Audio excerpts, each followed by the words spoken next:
In the future, the entire Earth was plunged into darkness after all electricity vanished.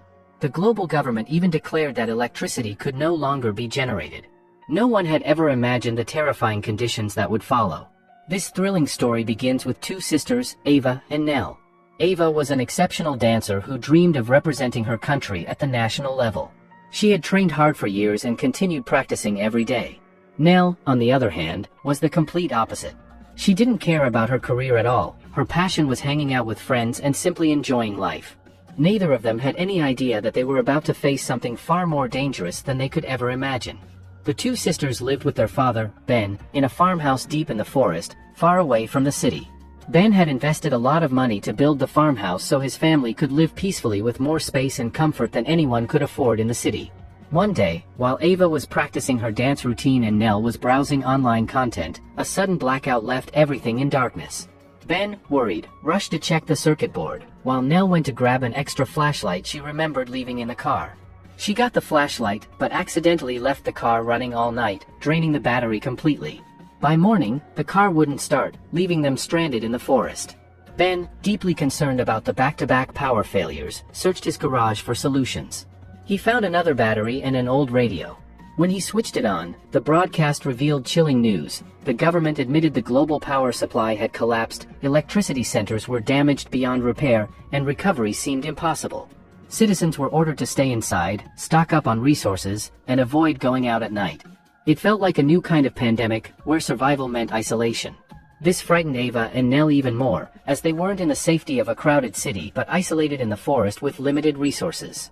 Ben knew the only option was to get the car working and head to the city. Days later, using his ingenuity, Ben managed to power the car by rigging its motor with a chainsaw machine. His daughters were overjoyed, and without wasting time, the three of them set off for the city. Along the way, they passed countless abandoned houses, eerily silent, with no neighbors in sight. It seemed most people had already fled. When they finally reached the city, they rushed into a grocery store only to discover that all the supplies had already been taken, as everyone had prepared for a long crisis. Suddenly, a man named Stan appeared before them holding a gun. Ben froze, uncertain whether this stranger was about to attack them. But Stan explained that he was keeping the gun for security because many people had been breaking into shops and looting supplies. Ben told him they would pay for everything, and then Ben and his daughters walked through the store, gathering what little remained, canned foods and packaged goods. After paying, Stan, feeling relieved, even offered Ben's family some free food. Now Ben had enough resources to last several days, so the three of them returned to their old city home. Despite the crisis, Ava still insisted on going to her dance class, as if nothing had changed, while Nell went to see her friends and boyfriend, enjoying the time with him after days of hardly speaking.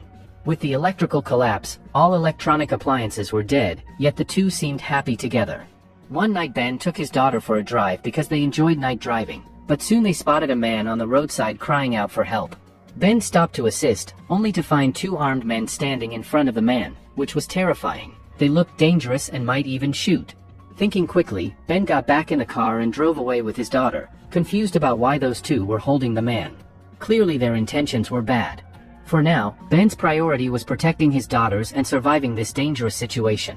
They returned to the farmhouse with all their supplies, and weeks passed with no sign of electricity being restored. Even government soldiers refused to provide protection because their own families were struggling. In effect, the government had collapsed, rules were ignored, and chaos reigned. None of this would have happened so fast if electricity hadn't completely failed. Ben never imagined such a catastrophe. He discussed with his daughters that while they were surviving on stored resources for now, they needed a plan for when those ran out. Ben reminded them he kept chickens and other animals on the farm that they could slaughter for food if necessary. With good technique they could survive for many days. Ava worried she might never represent the nation in dance, and Nell was furious at being separated from her boyfriend. She just wanted to sleep in his arms. Ben felt blessed to have such daughters, but for now survival took precedence. They resolved to follow expert survival techniques and help each other through the process. Days passed while Ben used a chainsaw and machine to cut wood for fires and to keep wild animals away. He worked constantly while his daughters relaxed at home. Suddenly a screw came loose, the balance shifted, and the chainsaw and machine became unbalanced and struck his leg. Wayne screamed in pain as the chainsaw gashed deep into his leg. Hearing his cries, both daughters rushed into the forest and found their father bleeding heavily, the wound so severe that saving him seemed impossible. With no proper medical equipment and no idea how to stop the bleeding, they could only watch helplessly as Ben writhed in agony. The city hospital was far too distant, and by the time they could reach it, he would already be gone. In his final moments, Ben urged his daughters to stay together and survive no matter what. Ava and Nell wept uncontrollably, clinging to him until he drew his last breath. Even as he died, he prayed for their safety. Losing their father shattered them completely. They had already lost their mother years ago, and now, when they needed him most, he too was gone. After crying until they could hardly breathe, the sisters dug a grave, buried him with care, and returned to the farmhouse in silence.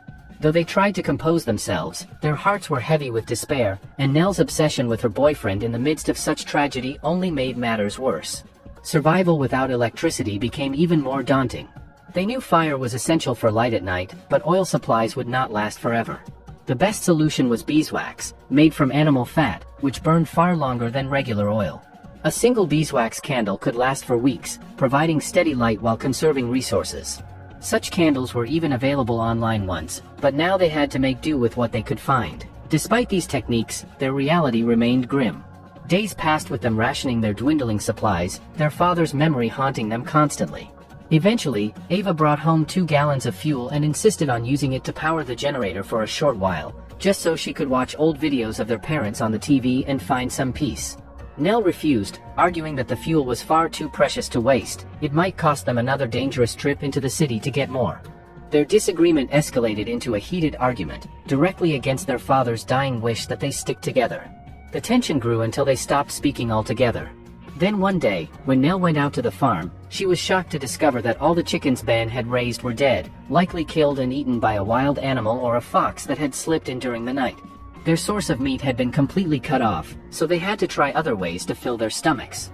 Nell started making beans and several barbecue sauces, serving small portions for herself and Ben. When Ava arrived, she was still angry and refused to eat, barely speaking to Nell. Although Nell was younger and had always lived a carefree life, in this crisis her responsibility showed. She followed the survival steps their father had taught them. The sisters realized they had to coordinate and move forward together. One night Nell woke from sleep and could not find Ava anywhere. Terrified, she searched the house and then sprinted into the forest, calling her sister's name, convinced Ava was gone and she would be left alone. She screamed until she woke from a nightmare. Ava rushed to her side, calmed her down, and seeing Nell so shaken, forgave the earlier anger. They decided to put their quarrel behind them and stick together. They rationed the remaining supplies and got through the days. Nell found a small egg on the sofa and, starving, ate it immediately. When Ava discovered it, she was furious because Nell should have shared it, sparking another argument that escalated, until a knock at the door interrupted them. Nervous, Nell grabbed their father's gun and they cautiously opened the door to find a young man standing there, Ethan, Nell's boyfriend, who had come all this way for her. He quickly said he'd been passing by and needed shelter from a heavy storm. Nell said yes and let him in. Ava understood who he was but worried. Resources meant for 2 would now have to be split among 3, and that could make supplies run out faster. Nell spent the night talking with Ethan, and in the morning he led her to a hollow tree in the forest that had plenty of space inside. Reunited at last, they were happy and intimate again, and Ethan stayed with them for several days. But Ava finally told Nell bluntly that they couldn't keep Ethan long. Their resources would be exhausted, and she feared Nell might become pregnant, which would create more problems. Nell insisted she would handle whatever came and that they'd find another way to survive. Inside the hollow of that tree, Nell and Ethan sat together when Ethan finally confessed that he had come there only for her. Now that they were reunited, he suggested they should head to Boston. Though Boston was far away, he explained that there were societies there with electricity and plenty of resources, places where they could actually survive. Nell didn't need to think twice. All she wanted was to stay with her boyfriend, so she agreed immediately. When Ava heard this plan, she was skeptical. She insisted these were just rumors, with no solid proof such societies even existed, and said traveling thousands of miles without certainty would be far too dangerous. The journey alone could take months, and they might not even survive that long. Ava refused to take part in such a risky plan, but it was obvious from Nell's face that she was determined to go with Ethan no matter what her sister thought. Still, Nell tried to convince Ava one last time, telling her they were family and should stay together, but Ava had made up her mind. She believed staying put gave them a better chance to live a few more days. In the end, Ethan and Nell packed their things and prepared to leave. Before they set off, Ava told her younger sister to take care of herself and reach the society safely. Nell felt crushed knowing her only family was letting her go, but she still followed Ethan. Back in the big house, Ava was completely alone. To distract herself, she practiced the dance performance she had once prepared for nationals, but the loneliness overwhelmed her. She grew frustrated and angry, feeling abandoned by her own sister for a boy. Meanwhile, Ethan and Nell had walked for hours and were exhausted, deciding to rest for the night. At first, Nell was happy being with Ethan, but as time passed, guilt began to eat at her. She remembered her father's last words, telling her and Ava to stay together, and realized she had done the exact opposite. Regret kept her awake all night. By morning, Nell told Ethan she wanted to return to her sister. Ethan, knowing how inseparable the two sisters really were, decided he would go to Boston alone. He promised Nell that if he found the society, he would come back to take both sisters with him. With his blessing, Nell rushed back to the farmhouse. When Ava saw her after so long, the sisters embraced tightly, both realizing they could never live without each other. Their smiles showed pure joy, as if they had never fought at all. It proved the old truth: you only understand the value of something when it's gone. From then on, the sisters vowed to stay together. They focused on survival, using every bit of knowledge they had. Months passed, and 6 months later they discovered a book filled with information about the forest and its plants. They used it to gather resources, blueberries, vegetables, and other natural products, keeping their food supply steady. They even adapted to new habits, like using leaves instead of tissue paper. Together, they built a sustainable life, stronger than before. In a way, both sisters had managed to adapt to their harsh reality. The shocking part was that even after so many months, electricity had never returned, meaning the entire planet was still in total blackout, and people only came out during the day. The sisters supported each other as best they could. One day, Nell grabbed a bottle of liquor, and the two decided to drink together. Even though resources were scarce, they let themselves cheat a little, pouring out the bottle and sipping slowly. Feeling bold, they decided to use some fuel to power up the generator. As it rumbled to life, their appliances flickered on, and for the first time in years, they saw the glow of electricity again. Overjoyed, they made popcorn, cooked a few snacks, and even watched old family videos, seeing their father's face once more. The memories made them both emotional, but the generator didn't last long. Soon the battery died, and darkness returned. To keep spirits up, Ava danced while Nell watched, turning it into a form of entertainment and survival. Still, neither of them knew how long they could keep this going. The next day, they split tasks. Nell headed into the forest for berries while Ava chopped wood. But then, everything went wrong. A man suddenly appeared behind Ava. When she turned, she recognized him, Stan, the store manager. He claimed he was just passing through and spotted her, but Ava immediately grew suspicious of his behavior. She lied, saying her father and sister were nearby, hoping he'd leave. Instead, Stan lunged at her, knocking her axe away. He assaulted her brutally, leaving her battered and unconscious before raiding their house. He stole fuel and supplies, loaded them into his car, and left Ava broken behind. When Nell returned with fruit, she was horrified to see her sister's condition. She rushed Ava inside and treated her injuries. Thankfully, Ava wasn't gravely hurt, but the trauma left them shaken. They realized they couldn't trust anyone but each other. Nell gave Ava medication to prevent pregnancy and secured the house, locking doors and windows. Ava was left terrified, refusing to step outside, while Nell tried everything to distract and comfort her, but nothing seemed to ease her fear.